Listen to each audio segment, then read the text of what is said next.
ஒரு சின்ன அழகான ஊரில் இருந்த குட்டி மினி என்பவளுக்கு ஓவியம் வரைய ரொம்பவும் ஆசை. ஆனா அவள் வரைந்த பூனைக்கு பதிலா பெரிய சிங்கம் மாதிரி வந்ததால் மினி சோகமாக மூச்சுவிட்டாள். அப்படியே இருந்தபோது வானத்திலிருந்து ஒரு பொன்னிற மாய பென்சில் டிங் என்று ஒளியுடன் அவள் முன் விழுந்தது. ஹாய் மினி, என்னை கொண்டு நீ வரைக்கும் எதுவும் நிஜமாகி உயிர் பெற்றுவிடும் என்று அந்த பென்சில் பேச மினி அதிர்ச்சியுடன் கண்ணை பெரிதாக்கினாள். அதை பயன்படுத்தி அவள் ஒரு சிறிய பட்டாம்பூச்சியை வரைந்தாள். அதே கணத்தில் அது உயிர் பெற்று அவளைச் சுற்றி பறக்கத் தொடங்கியது. மினி மகிழ்ச்சியாக கைத்தட்டினாள். ஆனால் உற்சாகத்தில் தவறுதலாக ஒரு பெரிய வலுவான அரபரப்பான தவளையை வரைந்துவிட்டாள்.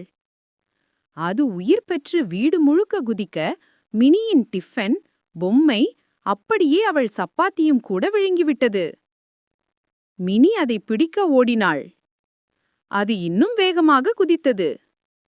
அப்பவே மினிக்கு ஒரு புத்திசாலித்தனமான யோசனை வந்தது. அவள் உடனே ஒரு பெரிய சுவையான நகைப்பான கொசுவை வரைந்தாள். அந்த தவளை அதை பார்த்ததும் கண்கள் மினுக்க அதை துரத்தி வீட்டு வெளியே ஓடிவிட்டது. வீட்டில் அமைதி திரும்பியது.